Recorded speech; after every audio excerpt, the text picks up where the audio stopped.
Okay, welcome back sa aking channel. So for today's video ay magdi-discuss tayo ng part 4 ng Math Reviewer para sa college entrance test.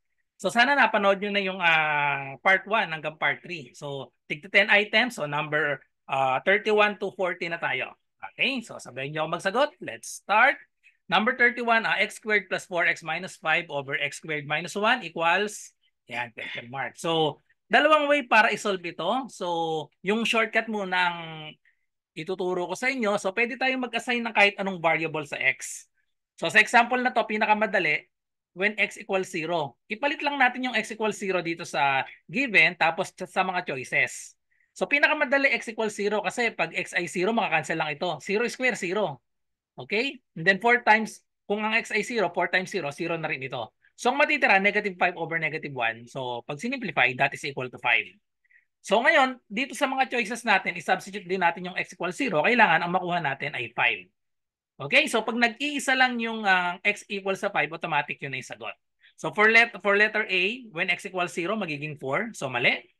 For letter B, kapag x ay 0, i-cancel lang natin yung mga x. So we have 5 over 1, so equals sa 5. Okay, so tama ito. For letter C, kapag ang x ay 0, so ang matitira ay 1 over 5, so mali. And then for letter D, 5 times 0, so ito ay magiging 0. So isa lang yung naging sagot ay 5, so automatic yan yung sagot letter B. Okay, so yun yung shortcut. So paano naman yung karaniwang way para isolve ito? Magpa-factoring lang tayo. So dito sa numerator, i-factor lang natin yan. So ano ang factor niyan? Trinomial, so factors of x squared, x and x.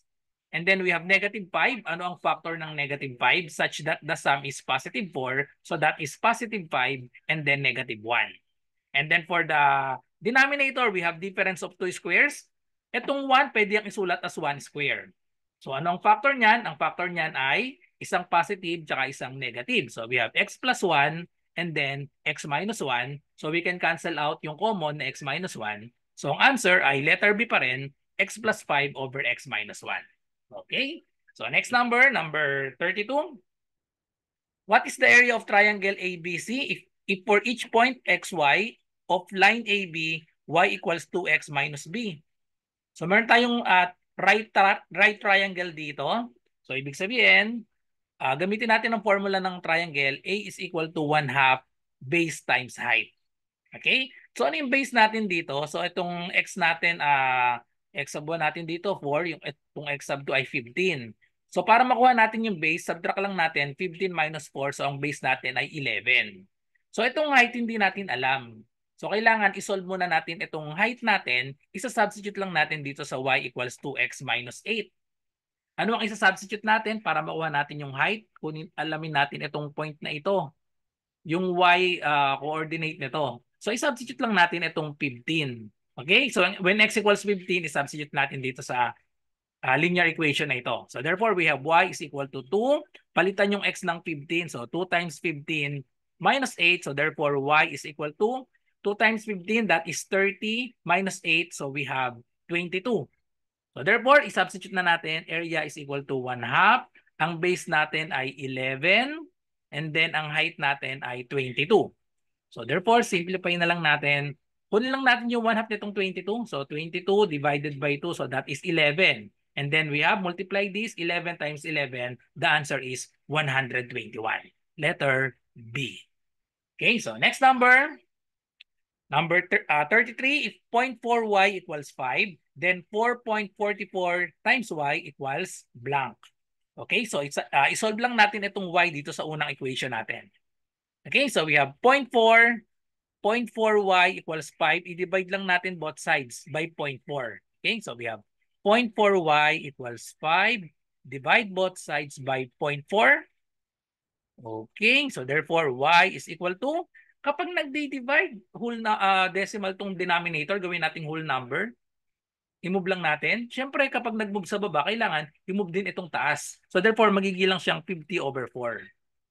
Okay, so ang value ng y ay 50 over 4. So ngayon, pwedeng fraction na lang ito, pwede namang decimal. So depende sa inyo. So tapos, isolve lang natin itong value ng 4.44 times y. Okay, so we have 4.44 times y. Ano ang value ng y? So we have 50 over 4. So 50 over 4.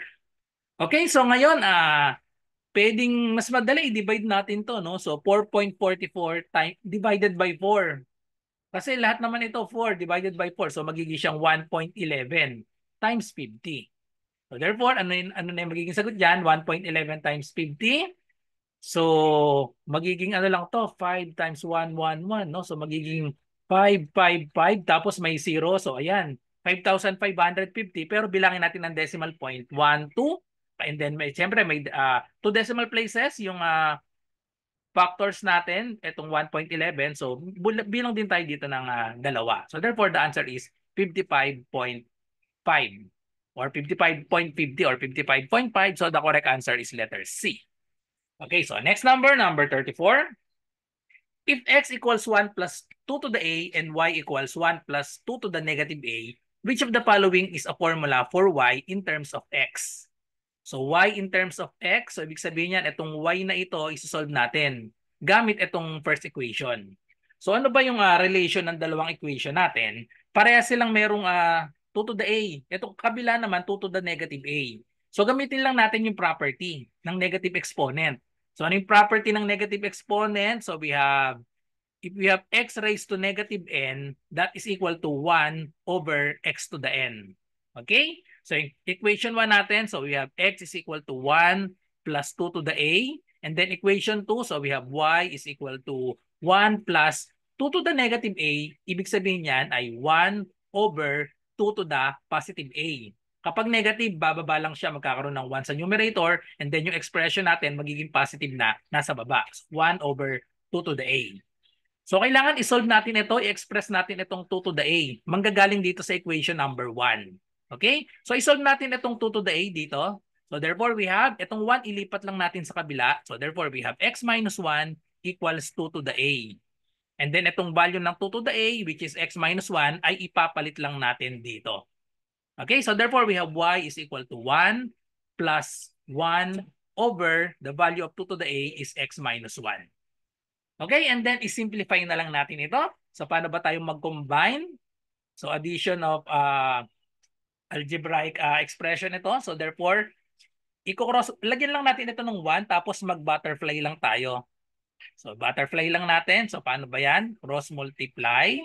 Yan, i-cross multiply lang natin and then multiply din ito. So therefore, y is equal to 1 times x minus 1. So syempre, x minus 1 pa rin yun.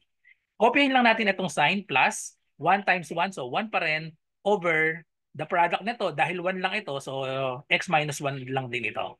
So pag sinimplify natin itong negative 1 plus 1, makakancel na lang. So ang magiging final answer natin ay y is equal to x over x minus 1, which is letter D. Okay? So next number 35. Q times Q times Q over Q plus Q plus Q equals 3. What is the value of Q? So meron tayong tatlong factors ng Q dito. Ibig sabihin that is equal to Q cube. Okay? And then we have tatlong Q addition naman. So therefore, i-add lang natin. May mga invisible na 1 yan. So therefore, that is equal to 3Q and then equals 3. So solve lang natin yung value ng Q. So pwede nating i-divide ito. So Q to the third power divided by Q. So itong Q meron siyang 1. So apply lang natin yung quotient law, subtract natin yung exponent. So therefore we have Q and then 3 minus 1. So we have Q squared. Kopyahin lang natin itong 3 dito is equal to 3.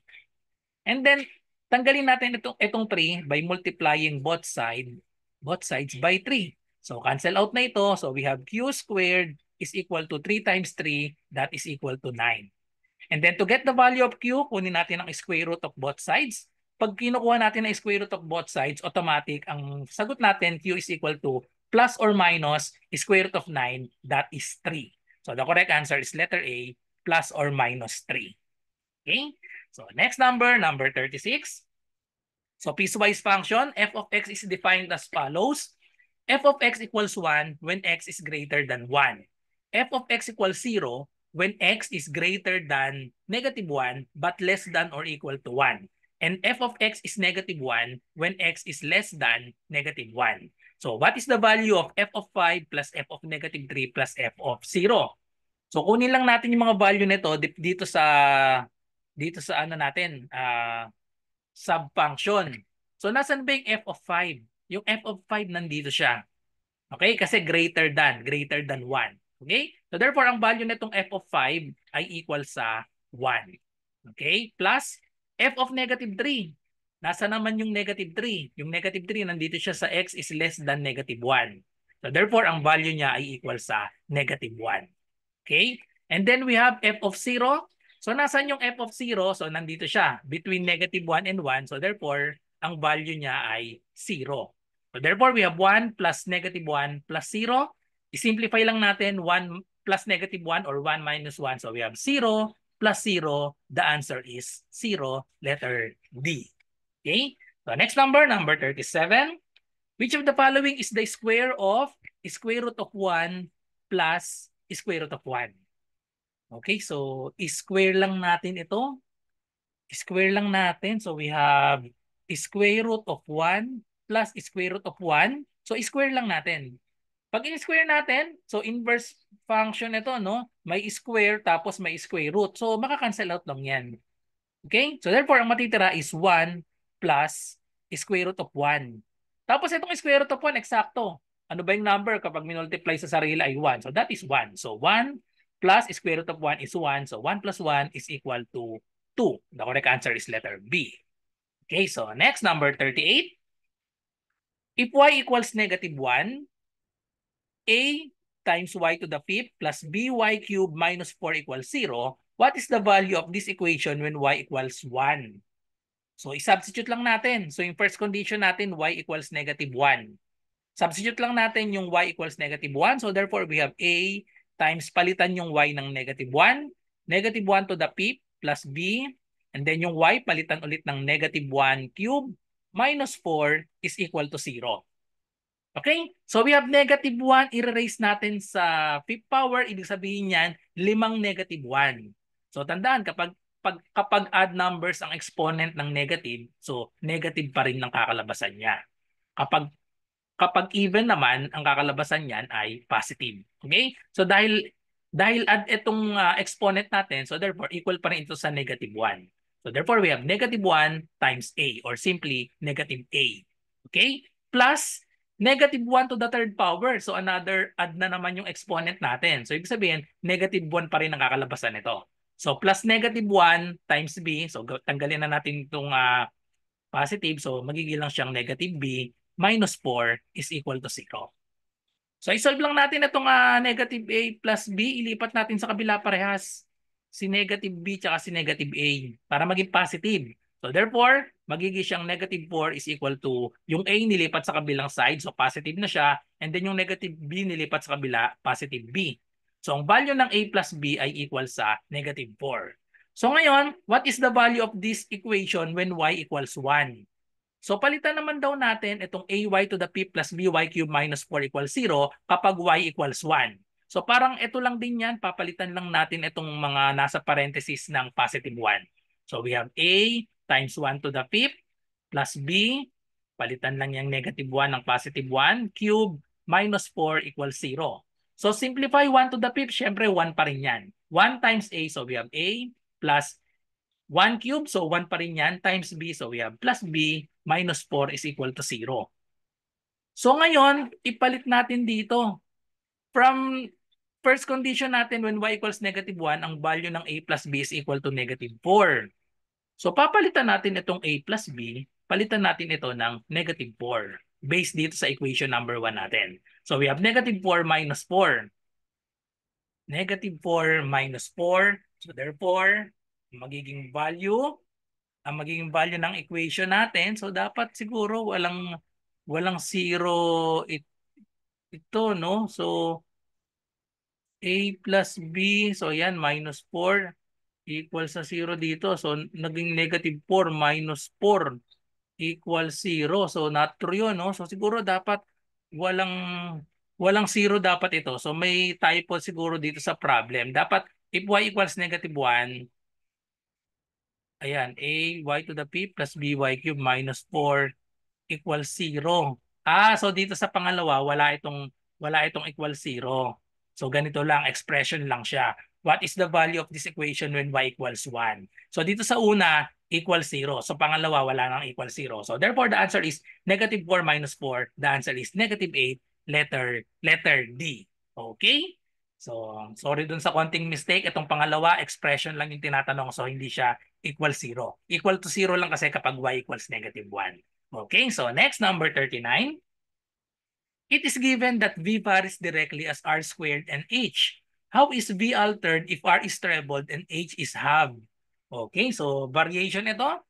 So given V varies directly, pag varies directly, V is equal to, kapag may variation yan, so magkakaroon tayo ng K, and then directly, ibig sabihin walang denominator yan directly. So nasa numerator lang lahat. V is equal to K varies directly as R squared and H. So ang formula niyan, V is equal to K times R squared times H. Okay? Kapag directly, nasa numerator lang. Kapag inversely naman, nasa denominator mapapapunta yung R squared. R squared times H. Okay? So itong ating expression, V is equal to KR squared times H. So how V is altered if R is trebled? Papalitin daw natin yung R, iti-triple natin. So therefore, ito yung B sub 2 natin, ito yung original, B sub 1. Okay? So we have K times yung R daw trebled, so magiging siyang palitan yung R ng 3R. Okay? So tapos, square natin. And then, ang H naman is half. Okay? So kinalahati itong H, palitan natin yung H ng H over 2. Okay? Then, isimplify natin ito, tapos i-compare natin dito sa original.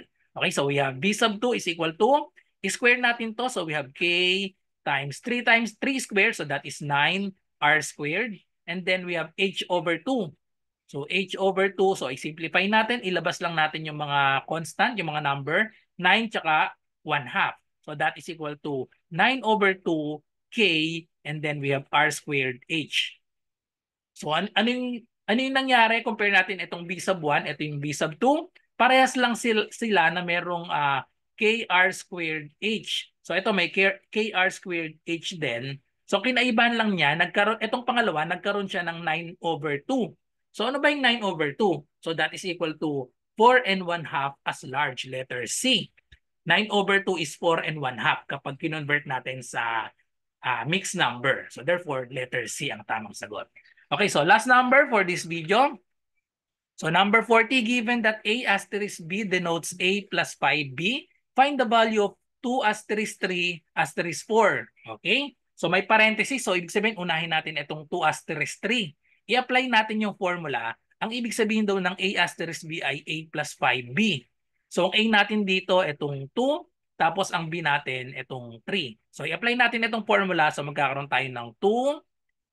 So open muna natin. 2 asterisk 3, that is equal to 2 plus 5B. So magkakaroon tayo ng 5 times 3. Okay, so therefore that is equal to 2 plus, idiretso na natin, 5 times 3, that is equal to 15. 2 plus 15, we have 17. So ngayon, itong 2 asterisk 3 ay 17 na siya. So therefore, we have 2 asterisk 3 and then asterisk 4 equal na to sa, so na-combine na ito, 2 asterisk 3, we have 17. So parang sinosolve na lang natin is 17 asterisk 4. Okay, so apply natin ang formula. So we have A plus 5B. Kopyahin lang itong una, 17, plus itong B, imumultiply natin sa 5, tapos 5 times 4. So therefore, we have 17 plus 5 times 4, that is 20. Final answer, 17 plus 20 is 37, letter C. Okay, so that's all. So thank you for watching. I hope may natutunan kayo sa video na ito. So good luck sa lahat ng mga nagre-review para sa anumang college entrance test. Kung meron po kayong math question, ay i-comment nyo lang po dito sa channel na ito or i-PM nyo ako sa aking messenger, RJ Enseñado. So bye-bye and God bless.